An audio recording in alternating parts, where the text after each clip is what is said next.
Hello everyone, good morning and welcome to my channel Way to English.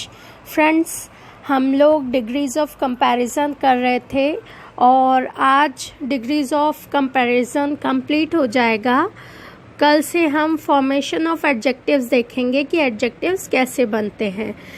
तो degrees of comparison में I hope आप लोगों को अच्छे से समझ में आया होगा। सारे रूल्स जो हैं उसके अकॉर्डिंग कैसे कंपैरिजन और सुपरलेटिव डिग्री को बनाया जाता है वो सब आप लोगों ने अच्छे से देख लिया होगा। तो आज हम जो लास्ट 3 प्रिंसिपल्स हैं वो देख लेते हैं।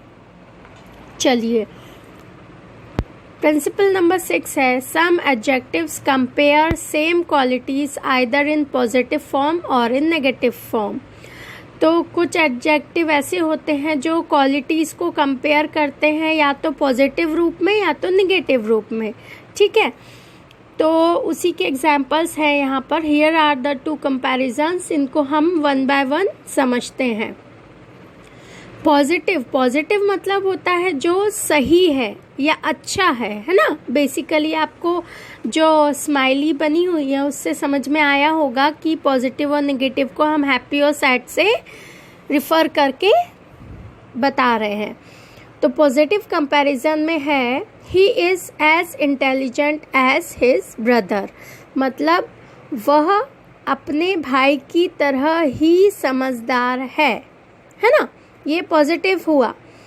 ही इज एज इंटेलिजेंट एज, है ना। अब यहाँ पे एज कंजंक्शन में आता है तो हमने इसको लगाकर उसकी क्वालिटी बता दी, बराबरी में बता दी, है ना, पॉजिटिवली बताई। She is as good cook as her mother, वो अपनी माँ की तरह ही अच्छी कुक है या अच्छा खाना बनाती है। ठीक है, एज गुड कुक एज, है ना।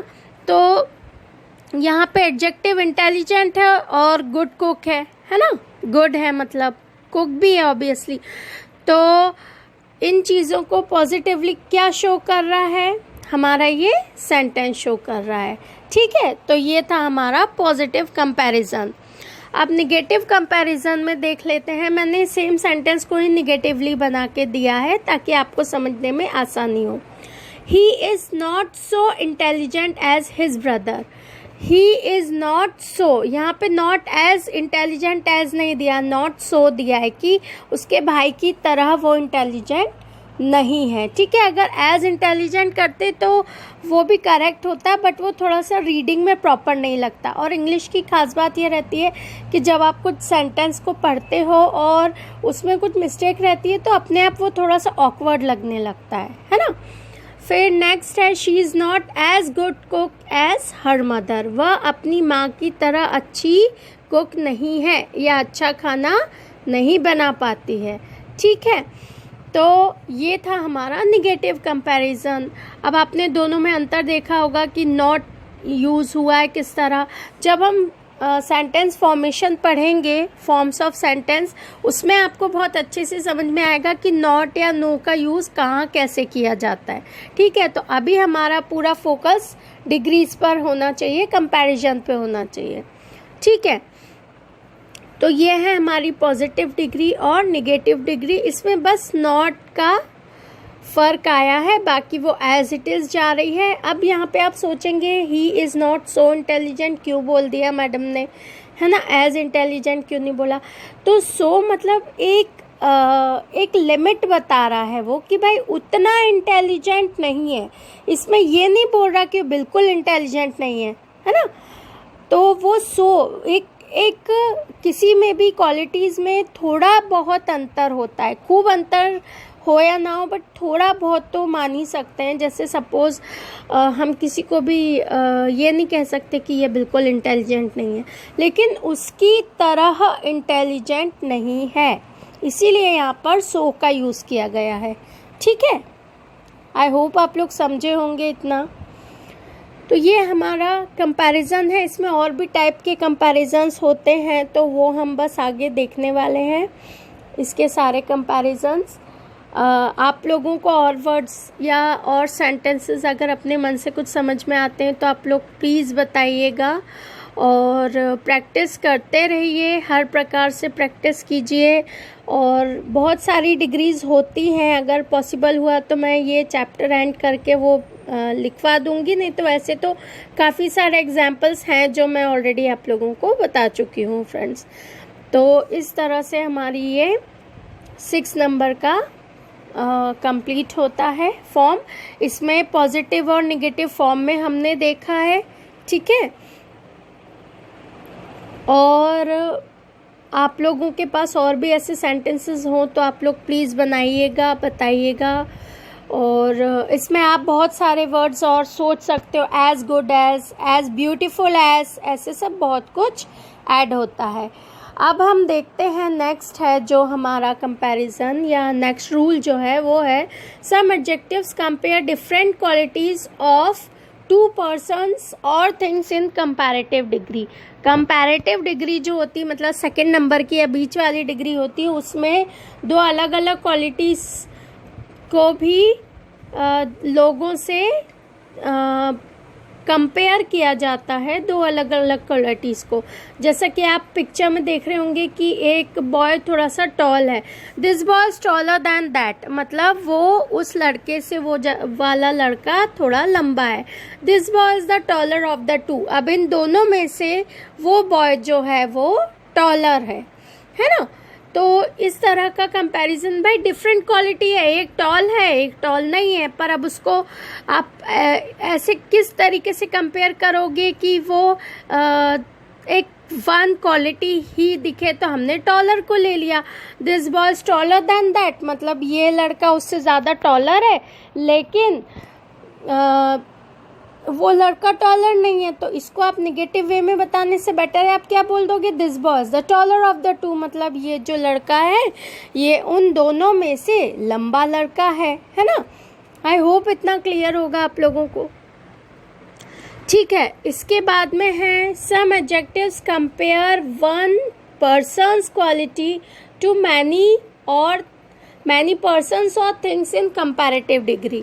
अब कंपेयर करना है तो कंपैरेटिव डिग्री की ही बात करनी पड़ेगी ऑब्वियसली हमको। तो इसमें ये क्या बता रहा है कि कुछ एडजेक्टिव्स ऐसे होते हैं जो एक व्यक्ति की क्वालिटी को बहुत सारे लोगों से कंपेयर करते हैं, या एक चीज़ की क्वालिटी को बहुत सारे चीज़ों से कंपेयर किया जाता है। ऐसा नहीं है कि एक को एक से ही कंपेयर करेंगे या एक को दो से ही कंपेयर करेंगे, इस तरह से कंपैरिजन नहीं होता। कई लोगों के साथ with many people with many things, इन सभी के साथ में कंपैरिजन होता है। तो वही कंपैरिजन यहाँ पर बताया गया है। She is faster than her classmates, मतलब वो लड़की अपनी क्लासमेट से ज़्यादा तेज दौड़ती है या ज़्यादा तेज है ना। Ram is cleverer than the other boys, Ram जो है वो बाकी लड़कों से ज़्यादा चतुर है ना, बाकी लड़कों से ज़्यादा समझदार है या बाकी लड़कों से ज़्यादा चतुर है। तो ये पिक्चर्स देखकर भी आप लोग थोड़ा इजीली समझ सकते हैं बहुत सारी चीज़ें। ये था हमारा डिग्रीज ऑफ कंपैरिजन जो यहाँ पर कंप्लीट होता है। और इसी अकॉर्डिंग अगर आपको कभी कोई क्वेश्चन आया तो इसके अकॉर्डिंग ही आएगा और कुछ अलग से इससे डिफरेंट कुछ नहीं आएगा। और भी हैं बहुत सारे ऐसे कंपैरिजन्स हैं जो वोकैबुलरी में बहुत सारी चीज़ें अपनी कवर अप हो जाएंगी। जैसे ये कंपैरिजन्स हो गए as good as white as snow, है ना, वो सभी चीज़ें कंप्लीट हो जाएंगी।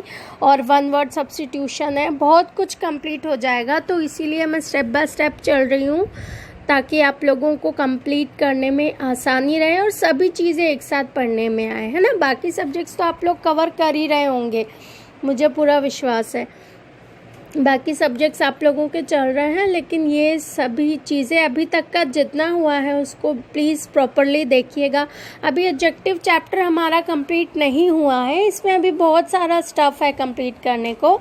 जैसे एडजेक्टिव फॉर्म्स कैसे बनते हैं वो हमको देखना है कि एडजेक्टिव फॉर्म कैसे बनता है, और इसमें कंपैरिजन हम ऑलरेडी देख चुके हैं। तो ऐसे क्या है, एक या दो चीज़ों को हम माइंड में रख के नहीं चल सकते, हमको बहुत सारी चीज़ें एक साथ पढ़नी पड़ेगी और उसको एक साथ सेटअप करके काम करना पड़ेगा, है ना। हम फॉर्मेशन जब देख लेंगे कि एडजेक्टिव कैसे फॉर्म होता है तो बहुत सारी चीज़ें इजी हो जाएंगी हमारे लिए। और कंपैरिजंस भी हैं बहुत सारे, अगर आप लोग चाहें तो आप बताइएगा, मैं आप लोगों को कंपैरिजंस एक बार इकट्ठे लिखवा दूंगी या बता दूंगी। और वैसे आपके पास बुक्स में बहुत सारी चीज़ें दी हैं, मुझे करवाने को तो मैं एक एक चीज़ छोटी छोटी भी लिखवा सकती हूँ, लेकिन हमको टाइम मैनेजमेंट भी देखना है कि हमारा एक मेन टारगेट जो है वो कि इंग्लिश में भाई हमारा 30 मार्क्स का रहेगा, तो वो कवर अप अच्छे से हो जाए। पेडागोजी भी साथ ही साथ अच्छे से चल रही है, उस पर भी आप ध्यान देते रहिए, तैयारी करते रहिए। Thank you.